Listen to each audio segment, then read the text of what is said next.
Hey guys, welcome back to the next video. In this video, we are going to talk about more into Docker in terms of working with layered application. That's what we have seen on the previous video about the demo on layered application. But before we started, we have to end our session in terms of working with Docker with rootless, because there seems to be a lot of bug in rootless applications. So that unless that is fixed, we need to have this Docker running in a different way. So I'm just going to uninstall the rootless, as in like the rootless permissions.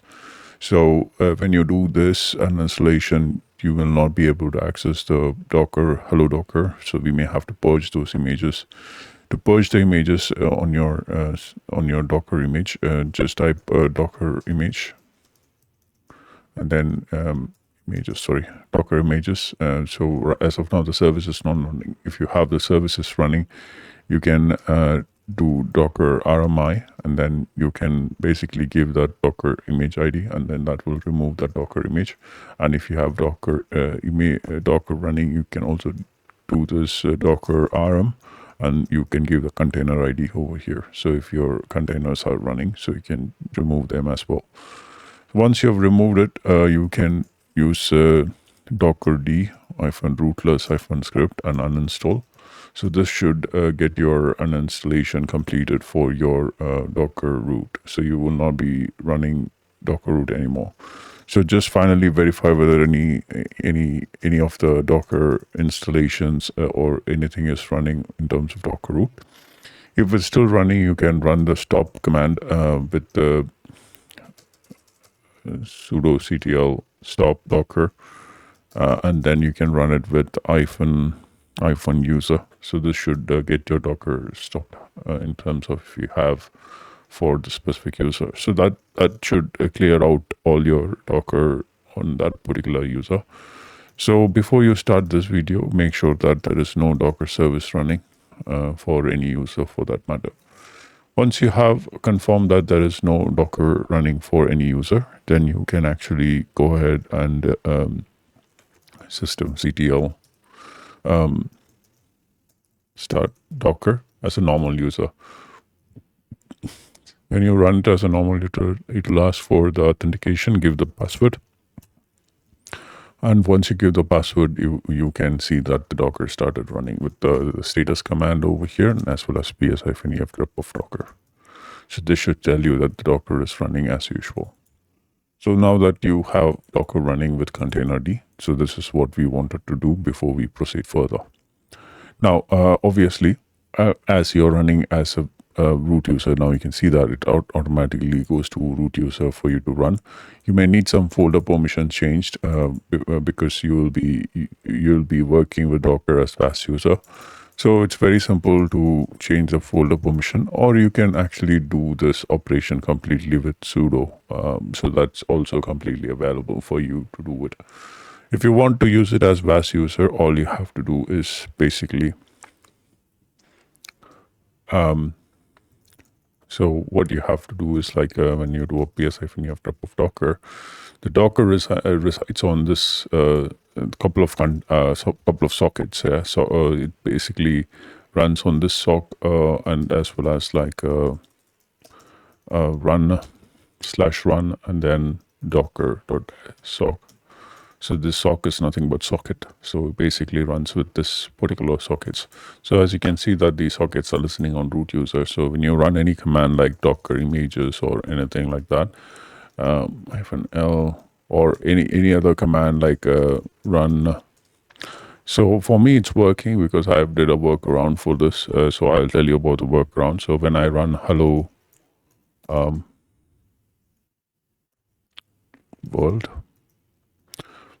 you can see that it's working perfectly fine for me. Now, the workaround which I've done to make this particular process work for me, I'll tell you about that once this completes its work.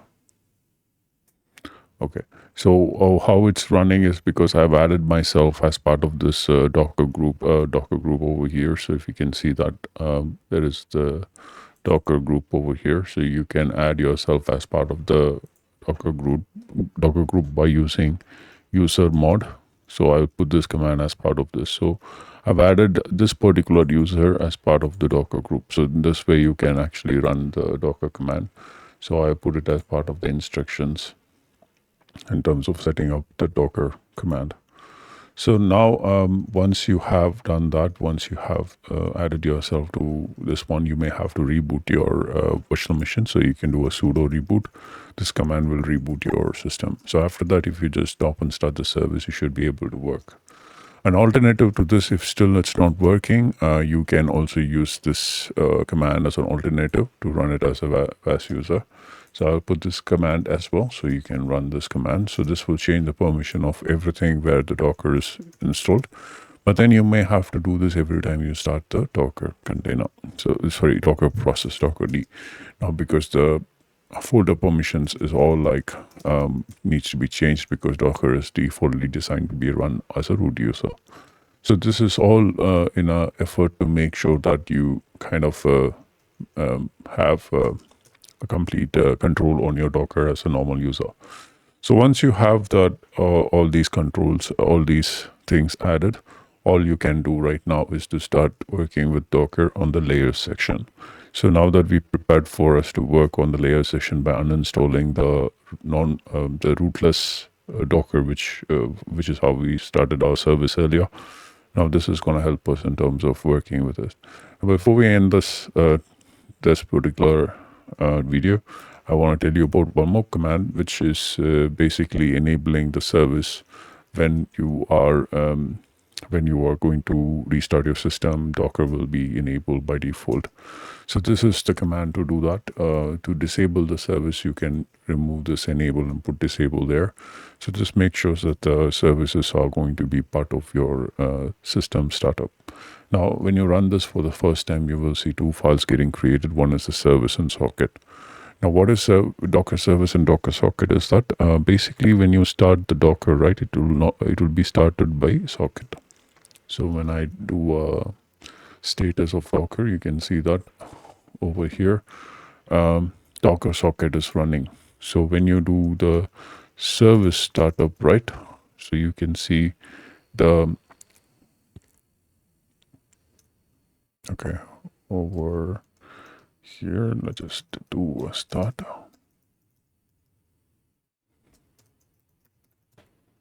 So you can see that basically the Docker service the Docker socket will start the Docker service. So it is all interrelated together. So it doesn't really matter which one starts it, but this is the command where it's going to run.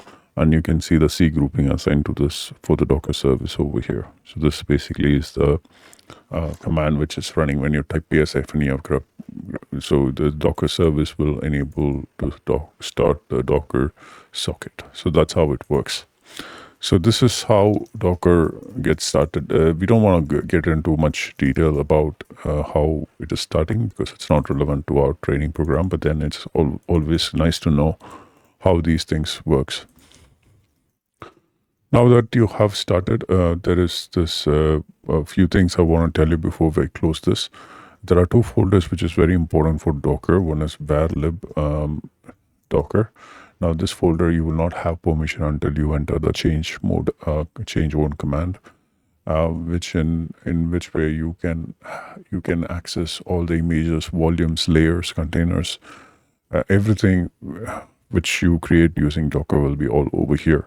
And in terms of the other folder, which is the var run Docker or /run Docker, it's basically the link. The /run is a link of /var run. So the original file is /run, the original folder is /run, and then var run is going to be a link for /run.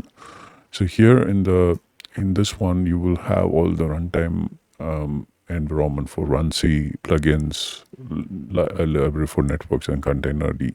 All your plugins and containers and runC, OCIs and CRIs will be present over here in terms of run. So whatever the run level operation will be in the var run. In the lib folder, it is basically the libraries in terms of all your images which you're getting downloaded. It is installing in a code name, right? The SHA key name. So in that SHA key name, you will have that actual container situated, actual image, container, network, volumes will all be stored here. I just wanted to give you that understanding before we go ahead with the other training. An important file is that if the Docker is running or not, you want to know. This is the location. So you will have a Docker PID file here in this level, on the run level. It will have the actual process ID of your Docker, and then the sock file, which basically is your socket file. So this is an empty file which the Docker requires in terms of assigning the process. Well, thanks again. This is just a preparation for the layered system. I'll see you on the next video.